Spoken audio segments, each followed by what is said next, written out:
Universitas Syah Kuala terletak di ibu kota Provinsi Aceh. Provinsi Aceh yang dikenal sebagai bumi syariat Islam, Universitas Syah Kuala yang dikenal sebagai jantung hati rakyat Aceh, merupakan salah satu perguruan tinggi negeri dan tertua di Aceh yang resmi didirikan pada 2 September 1961. Nama Universitas Syah Kuala diambil dari nama seorang ulama karismatik Aceh bernama Abdul Rauf bin Ali Al-Jawi As-Singkili atau lebih dikenal dengan sebutan Tengku Syah Kuala. Beliau mendirikan sebuah dayah setingkat perguruan tinggi di daerah Kuala dan kemudian mewariskannya menjadi sebuah perguruan tinggi resmi.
Kita semua untuk berdoa Ini sudah agama dan daerah masing-masing.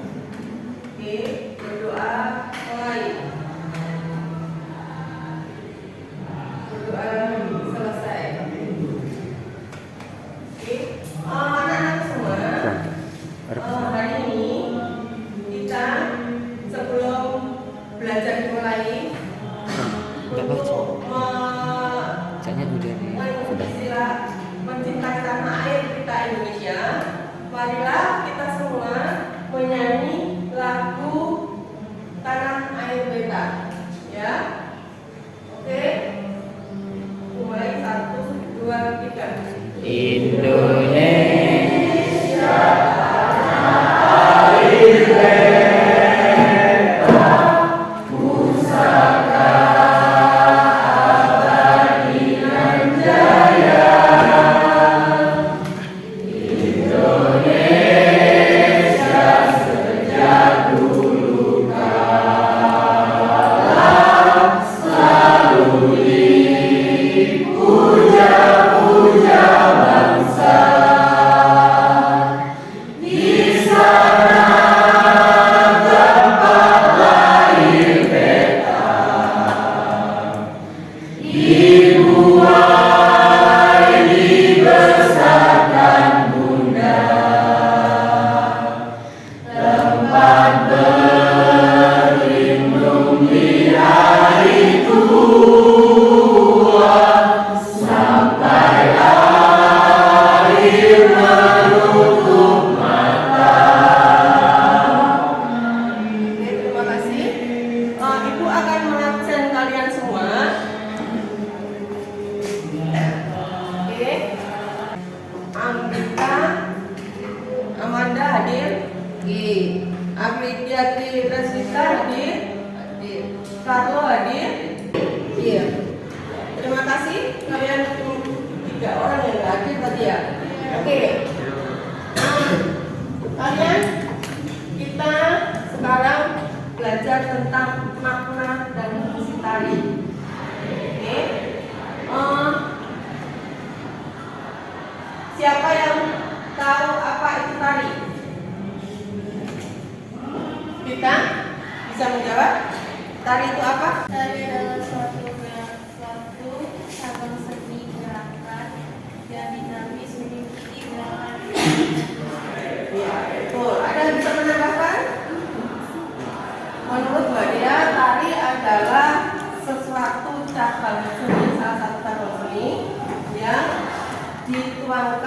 adalah gerak tari dan diekspresikan melalui gerakan dan gerakan. Oke. Untuk tari itu sendiri ada elemen pokok di dalam tari. Elemen pokok dalam tari itu ada 3. Siapa yang bisa menyebutkan? Wiraga, wirama, dan wirasa. Wirasa. Oke, pintar. Wiraga, wirama, wirasa. Ada yang bisa menjelaskan? Ejik? Oke, kalau wiraga itu dia itu berdasarkan gerakan. Wirasa itu berdasarkan mimik muka atau ekspresi. Dan wirama adalah perpaduan atau musik yang mengiringi suatu tari. Pintar. Sekarang untuk wiraga, wirama, wirasa, elemen pokok di dalam gerak tari. Untuk tari itu sendiri ada elemen geraknya dari wiraga. Elemen gerak itu ada 3 macam. Siapa yang bisa menyebutkan? Istilahnya kalau menurut apa itu tari klasik, kamu yang bisa mendefinisikan. Nah, kamu bisa itu tari Zakin Melayu bentuknya tari kreasi itu kayak mana, jadi kamu bisa membedakan antara tari klasik tadi, tari tradisi tadi dengan tari kreasi.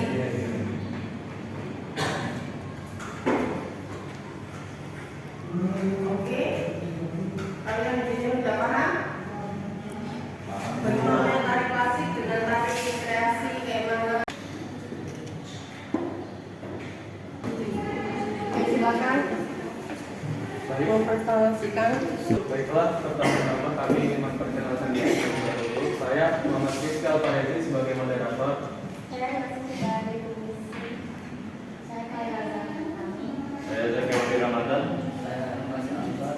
Oke, di sini kami akan membahas topik mengenai tari Zapin, di mana tari ini merupakan tari yang sangat populer, tentunya di kalangan bangsa Melayu.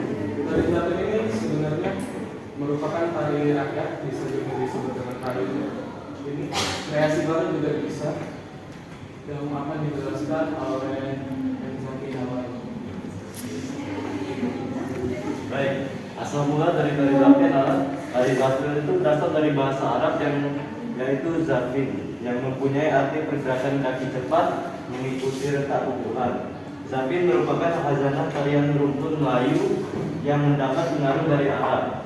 Tarian tradisional ini bersifat edukatif dan sekaligus menghibur melalui syair lagu-lagu yang didendangkan.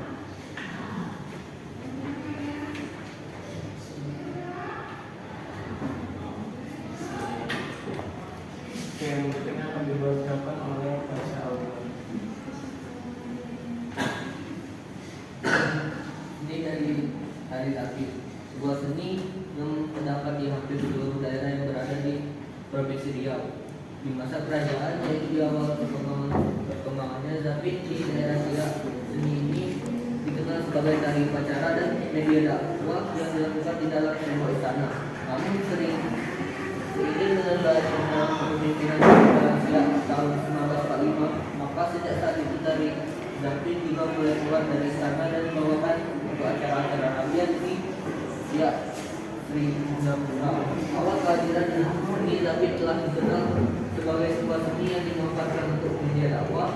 Namun dalam perkembangannya, sekarang seni Zapin juga digunakan sebagai hiburan atau permainan dan sarana untuk memperoleh penghasilan tambahan.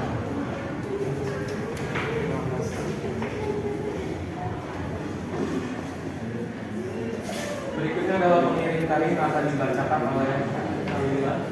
Hanya ditarikan oleh penari laki-laki, namun ini sudah biasa ditarikan oleh penari perempuan, bahkan penari campuran laki-laki dengan perempuan.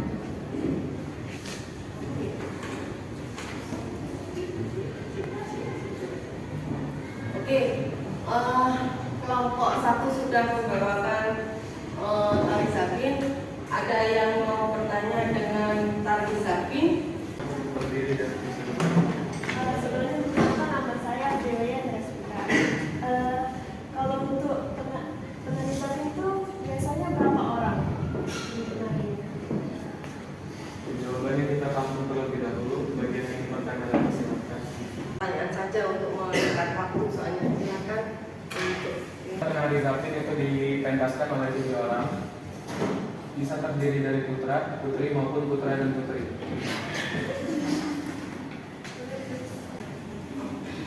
Oke, Ibu akan menjelaskan tari Zapin dulu itu merupakan tari klasik.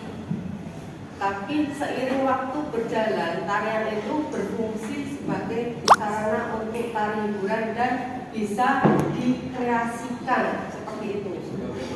Sebagai untuk pertunjukan, untuk fungsinya untuk hiburan, tidak hanya dipentaskan di daerah istilahnya klasik. Kalau biasanya untuk tari klasik biasanya ditarikan di suatu kerajaan, begitu.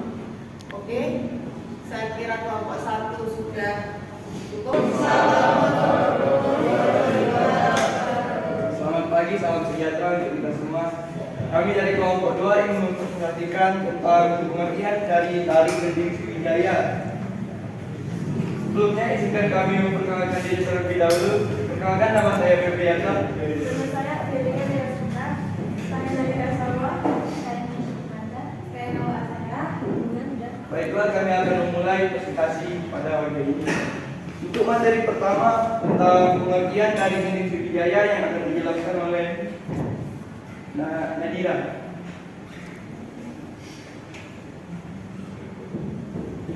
Tari gending Sriwijaya adalah tarian tradisional yang berasal dari daerah Palembang, Sumatera Selatan. Istilah gending Sriwijaya berasal dari makna kata gending yang artinya alunan atau suara, dan Sriwijaya yang berarti melambangkan kerajaan Sriwijaya. Tari gending Sriwijaya merupakan tari yang melukiskan kegembiraan gadis-gadis Palembang saat menerima tamu yang diagungkan. Tapak yang berisi kapur, rasa bahagia. Untuk materi selanjutnya itu tentang elemen tari yang akan dijelaskan oleh Restifer.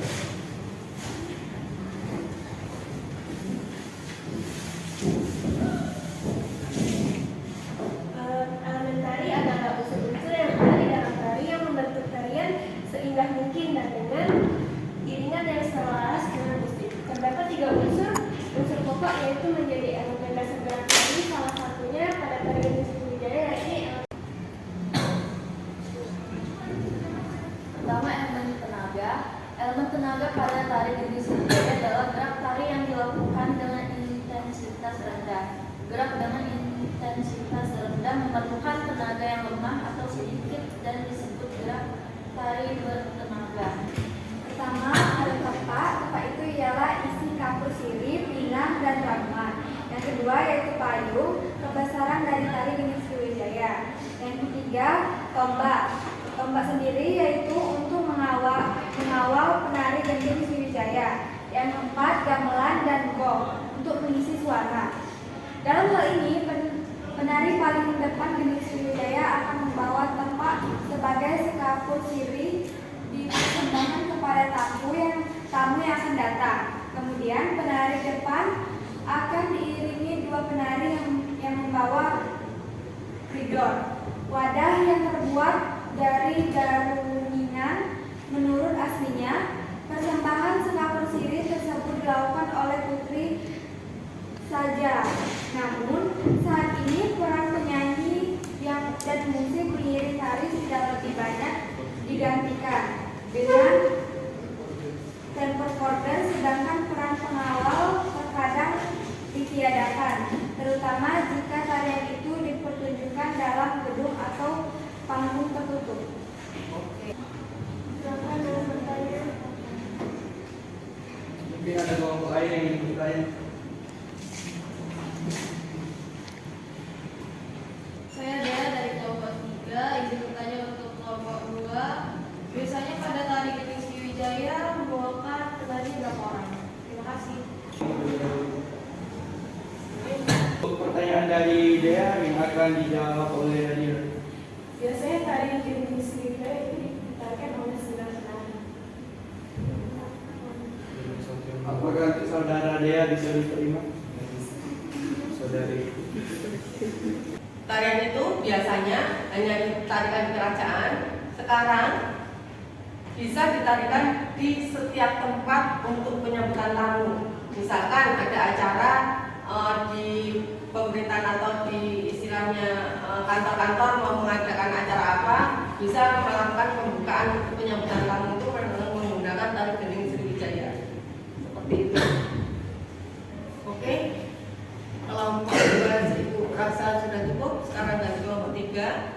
Mungkin sekian hasil dari presentasi kelompok kami. Lebih kurang mohon maaf. Kami akhiri. Wassalamualaikum warahmatullahi wabarakatuh. Waalaikumsalam warahmatullahi wabarakatuh. Warahmatullahi wabarakatuh. Waalaikumsalam warahmatullahi wabarakatuh. Di sini kami dari kelompok 3 yang akan memaparkan materi tentang pengertian tari Zapin. Sebelumnya, perkenalkan diri, saya Rizky Febrian sebagai moderator kelompok 3 dan rekan saya. Saya Baca, saya Rizka Putri, saya Rita Mazani. Dan selanjutnya, kelompok kami akan menjelaskan dari pengertian tari Zapin dan akan dijelaskan oleh Dea. Pengertian tari Zapin adalah salah satu karya tradisional Melayu dari provinsi Riau yang sangat terkenal dan populer. Zapin berasal dari bahasa Arab yaitu zaf, yang mempunyai arti pergerakan kaki cepat mengikuti rentak tuan. Karya tradisional ini berfungsi edukatif dan sekaligus menghibur, digunakan sebagai media dakwah Islamiyah melalui syair lagu Zapin yang Selanjutnya yaitu properti tari Zapin yang akan dijelaskan oleh Amanda. properti dari Zapin, iringan dan properti dari Zapin. Musik pengiringnya menggunakan perpaduan berbagai alat musik yaitu dapur, rebana, gendang, rebak, dan alat musik tabu gendang kecil yang disebut marwas atau marakas. Adapun properti tari Zapin yang biasa digunakan adalah selendang dan sapu. Itu adalah penjelasan dari kelompok kami tentang tari Zapin, dan di sini kami akan membuka sesi tanya jawab. Ada yang ingin bertanya? Silakan. Perkenalkan, nama saya Rizka dari kelompok 4. Pada itu apa kebutuhan dari tari Zapin? Baiklah, terima kasih saudara kita. Dan selanjutnya, apakah ada yang ingin bertanya lagi?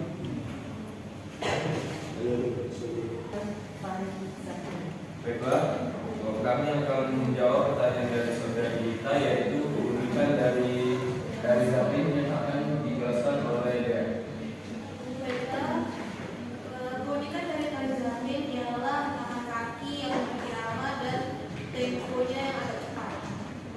Bagaimana kita?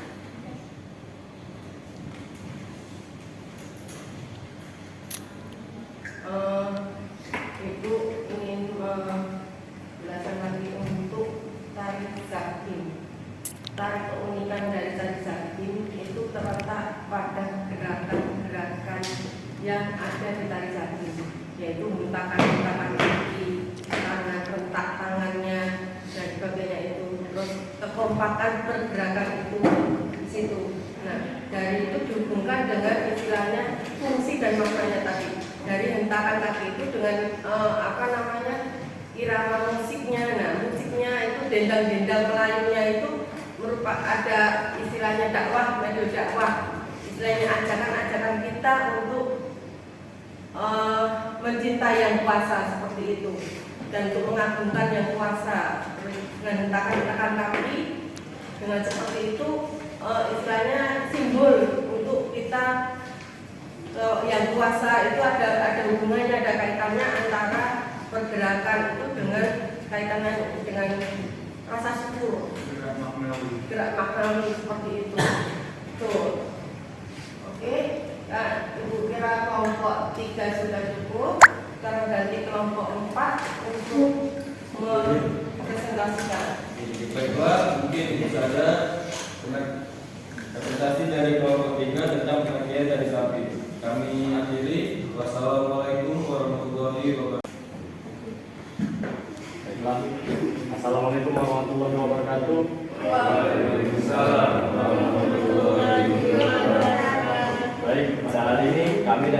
keempat akan mempresentasikan tentang tari Manuk Dadali. Sebelumnya kami akan memperkenalkan diri terlebih dahulu. Saya Muhammad Ali Husni. Saya Mala Syifa. Saya Dr. Maleni. Saya Muhammad Hendra. Saya Rafael Azaki. Kami mulai dari pengertian tari Manuk Dadali yang akan dijelaskan oleh saudara Syifa. Pengertian dari tari Manuk Dadali adalah tarian tradisional yang berasal dari Jawa Barat.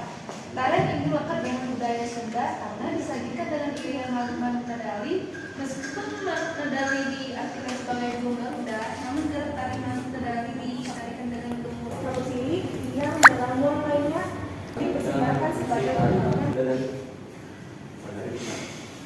Fungsi tari Manuk Dadali, beberapa kalangan bahkan telah menyebutkan bahwa tari Manuk Dadali ini memiliki fungsi untuk mengajak masyarakat agar senantiasa mengamalkan nilai-nilai Pancasila, seperti Manuk Dadali yang digambarkan sebagai lambang negara Indonesia.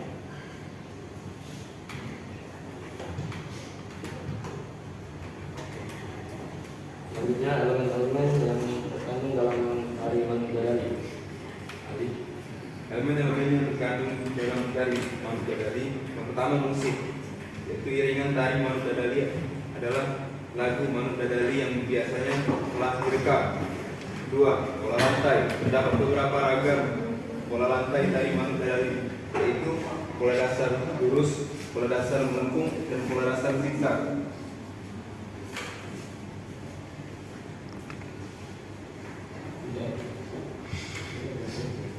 Yang ketiga, ragam gerakan tari Manuk Dadali seperti kuda-kuda, jinjit, berjalan, melompat, gerak kaki, dan gerak sembada. Tari Manuk Dadali juga menggunakan gerak sederhana dan mudah dipelajari. Keempat, properti.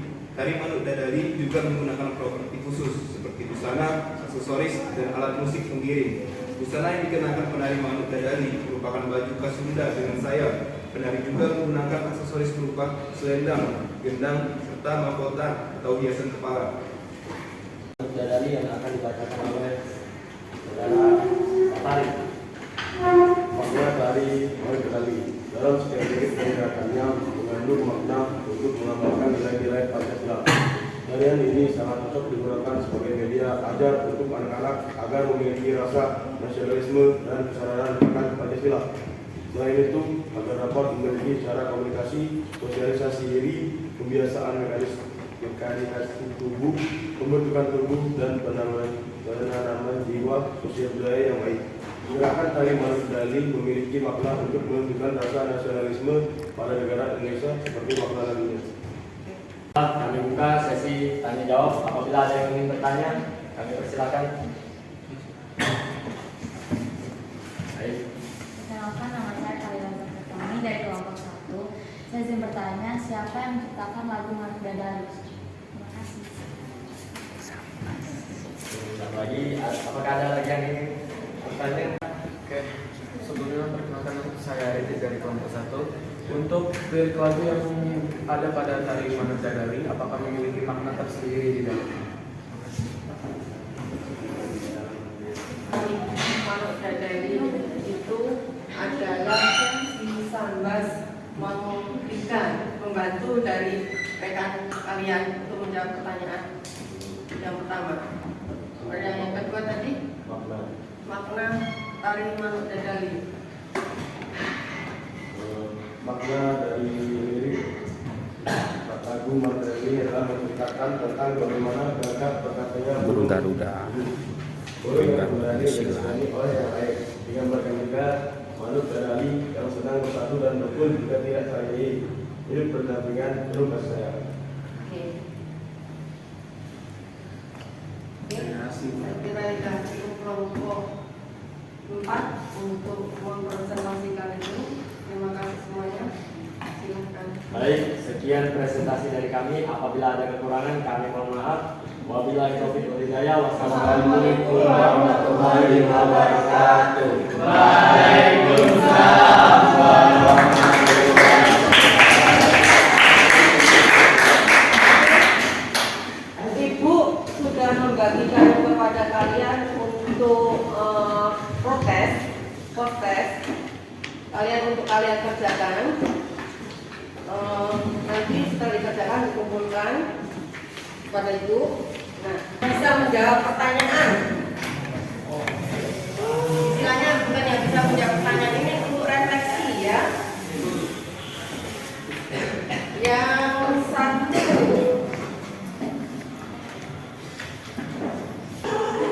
pertanyaannya dalam suatu diskusi itu mengapa terjadi sesuatu yang istilahnya kontradiksi antara pendapat kamu dengan yang temannya lain untuk menumbuhkan saling persaudaraan itu kerjasama. Ya, kamu jalan. Oke. Si siapa namanya? Padahal. Baik, perkenalkan nama saya Padahal Masaman. Menurut saya untuk mencapai suatu tujuan dalam kelompok itu harus memiliki kerjasama yang baik dan terus menerima pendapat dari satu kelompok maupun kelompok yang lain dan tidak membeda-bedakan pendapat antara kelompok yang lain dan kelompok kita.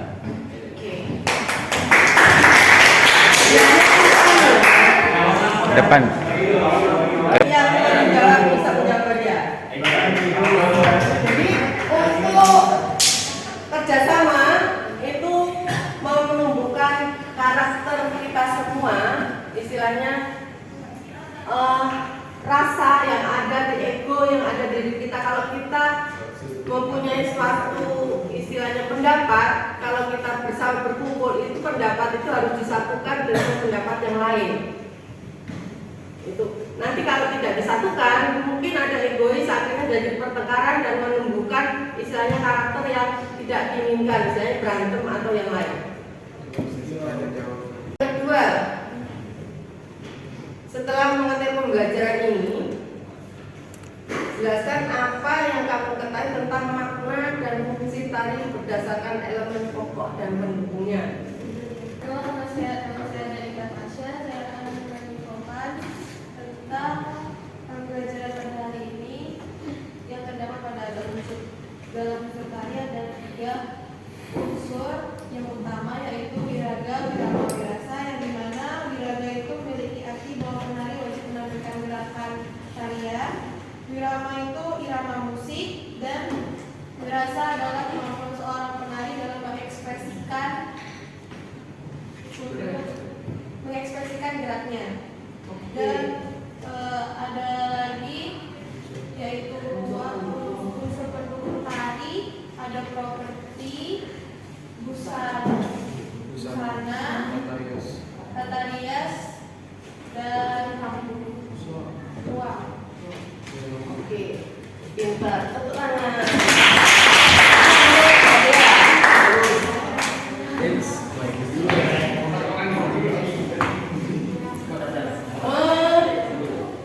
Masih ada?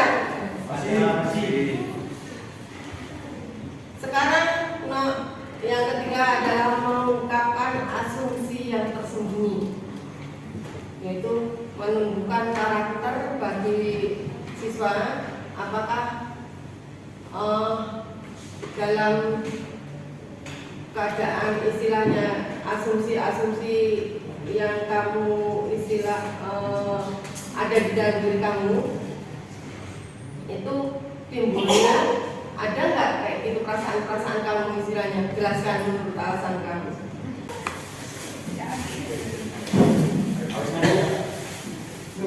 Yuk. Menurut saya terakhir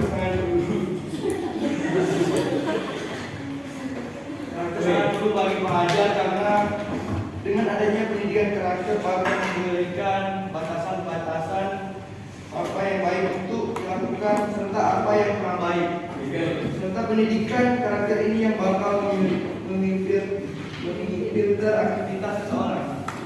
Oke, ini untuk Mas.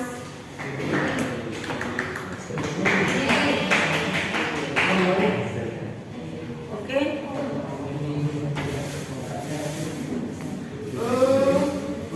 Sekarang Ibu rasa sudah cukup.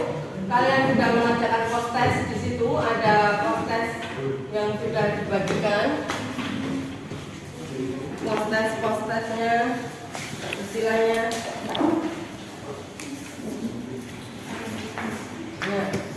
tes lembar proses penilaian itu kamu kerjakan untuk nanti dinilai yang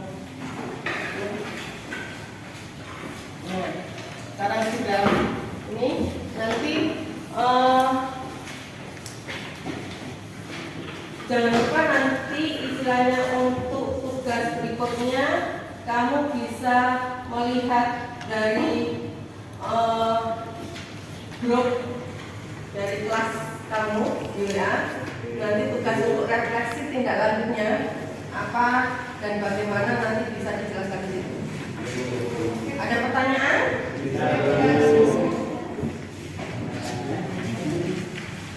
Kalau tidak ada pertanyaan untuk pembelajaran kali ini, Ibu akhiri dengan wassalamualaikum warahmatullahi wabarakatuh.